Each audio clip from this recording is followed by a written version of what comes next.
let's talk some geology. Let's have a look at the Tetons and kind of understand what we're looking at.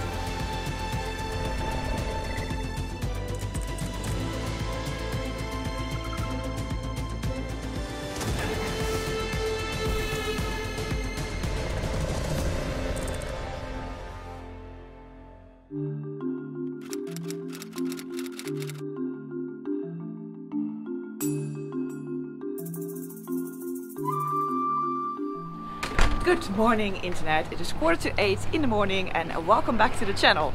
Welcome here, where am I again? In Wyoming. What's this place called again? In Lander, I'm in Lander, Wyoming. And well, the weather looks very promising for today. I'm quite excited to go and ride because the area that I'm riding today, I think it's going to be spectacular. But as is normal here, let's get myself a huge American breakfast.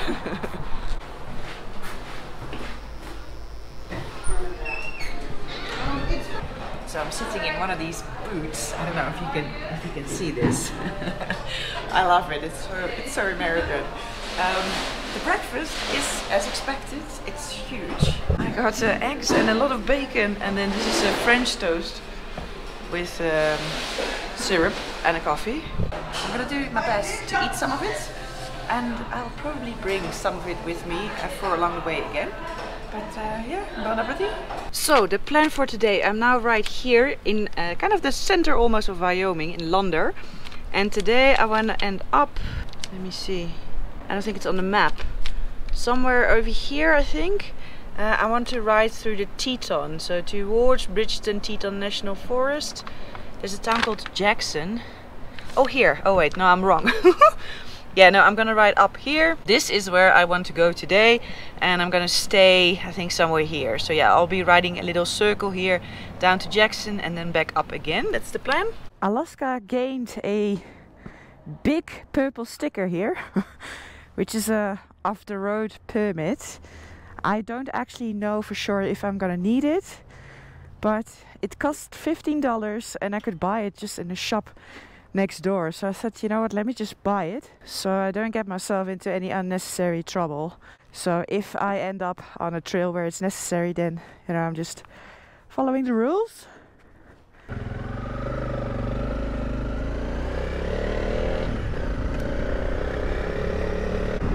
Alright, here's another one in the category signs that I'm seeing for the first time in my life.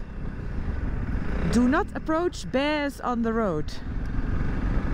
Wow. Okay, bears on the road, let's see. I am now in Dubois. I don't know how people pronounce it here. Look how stunning it is here. Some pretty big mountains in the background there. It looks to, well, it seems to be snowing there actually. Over here it's fine.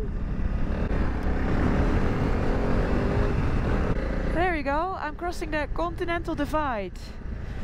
Almost 10,000 feet, 3,000 meters altitude. I was talking about that, what is it, 2 videos ago, I think. I talked about the Continental Divide. And I was trying to cross it through the Rocky Mountains National Park, but I couldn't. But here I can. Amazing, right? How beautiful is it here? Oh, I did put on these well, terrible gloves that I bought in Nederland, in Colorado. They are not motorcycle gloves, but they will do just for the really cold bits. Because my fingers are absolutely freezing in my summer gloves.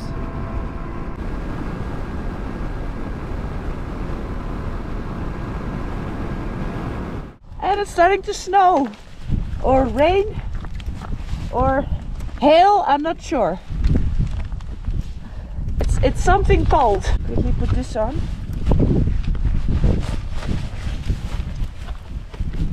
Okay, I think it already stopped. So it wasn't a lot, but it's cold anyway, so my rain jacket is gonna be nice against the cold anyway.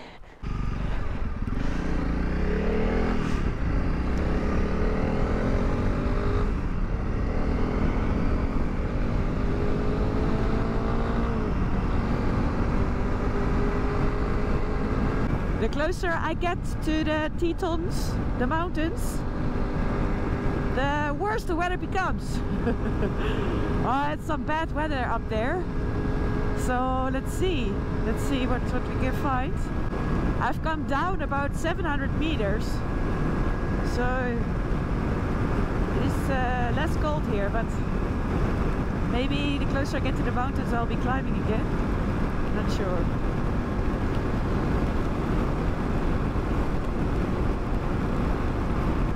Look at this. Awesome. So I've now left the Teton National Park. I'll come back and circle back closer to the mountains. But first I want to explore this area a little bit. Pretty incredible place, right? Wow.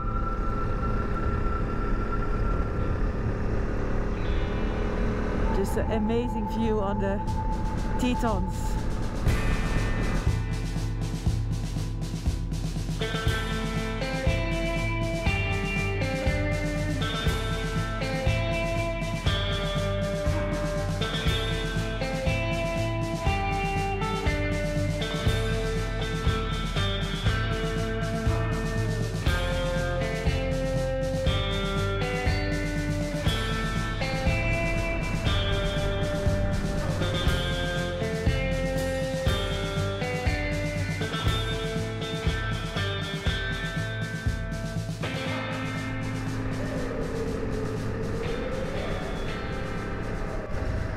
Wow, let's just take a minute right here to just admire the stunning mountain range. And so the area that I am now, it's outside of the Teton National Park, but it's inside a place which is called the National Elk Refuge. And the word elk is a little bit confusing because the animal that they call a moose here is called an elk in Northern Europe and Scandinavia. But then what they call an elk there is a different type of deer over here. And both moose and elk are both part of the deer family.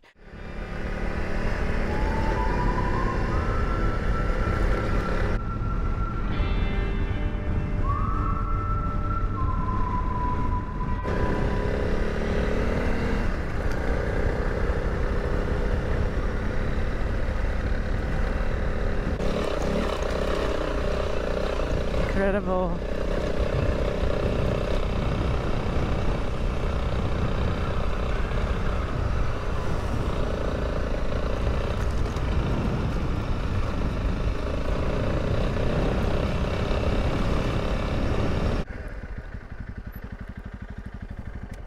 Let's talk some geology. Let's have a look at the Tetons and kind of understand what we're looking at. So what's really interesting about this mountain range is that the rocks that you're looking at are extremely old.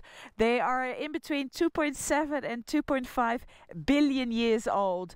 And the majority consists of metamorphic rock, gneiss, and igneous rock, granite. And those ragged peaks that you see over there right in front of me, that's all granite, and that's a bit harder and more resistant against weathering. So that's why the highest peaks that you see, they're all granite. But the interesting thing is that even though these rocks are very old, the mountain range is one of the youngest ones in the United States.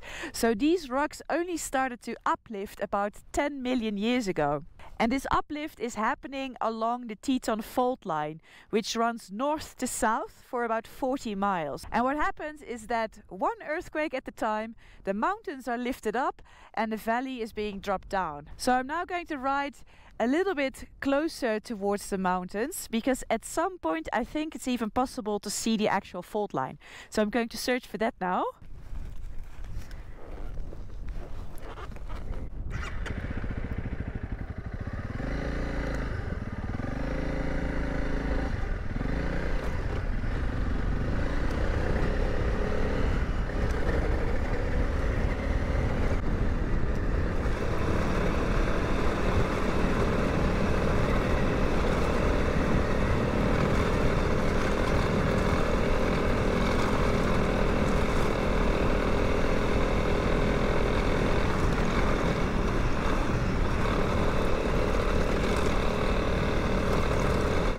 it is.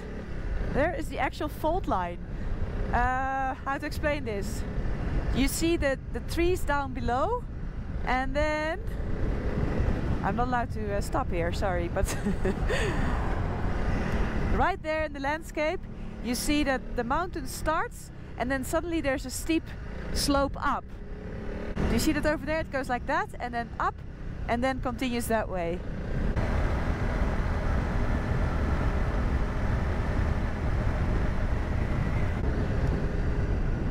This side you can't really see it. I'm not getting any closer, nor can I see anything now. It's a nice ride though. I just have to be bear aware. There's signs everywhere that there's bears here.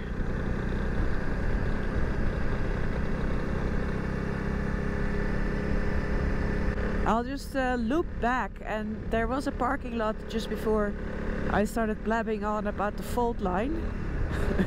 So I'll see if I can go back there and make a stop. Wow, this is stunning. Really, really stunning.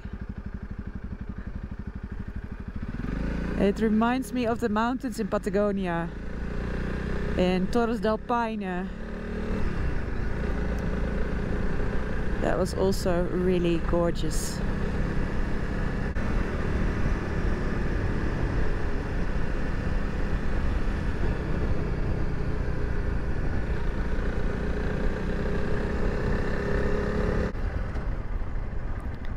Okay, I'm now a little bit further away, but here I'm allowed to stop.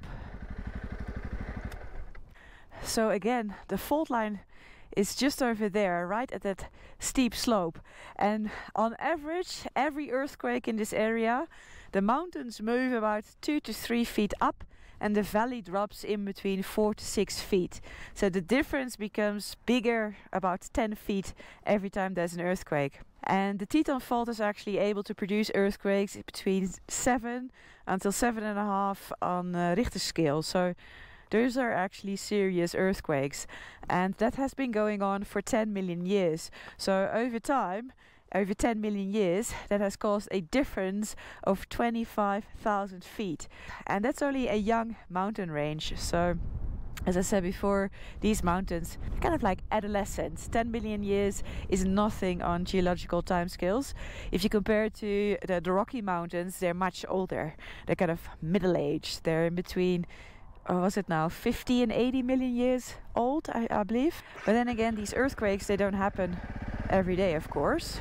So there is evidence that the 3 most recent earthquakes were 6,000, 8,000 and 10,000 years ago. So chances that there's going to be an earthquake right now are not so big. But the fault is active, so it can happen every day. That this whole valley floor just drops 6 feet. It's possible.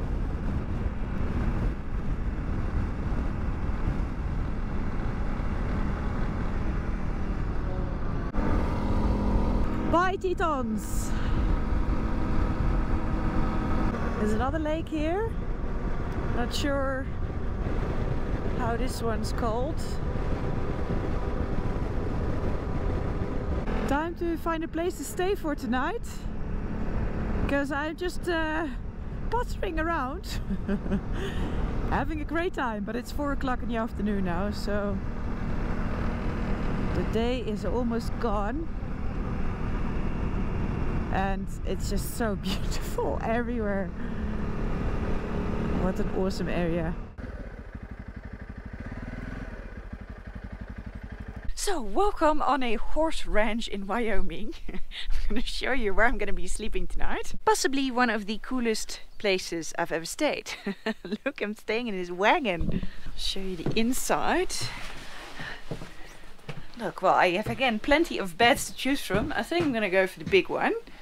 And yeah, this is where I'm going to sleep tonight. So yeah, another day of riding in Wyoming. I really enjoyed myself. It was beautiful and just really interesting. So yeah, what else do I want? In case you were wondering, yes, there will be a test at the end of this season where I'm gonna question you on all the geological stuff that I bestow upon you. I hope you found that slightly interesting as well. Me personally, I loved just seeing the active fault line and just, yeah, I don't know, I thought it was really, really cool. I'm gonna end this video now.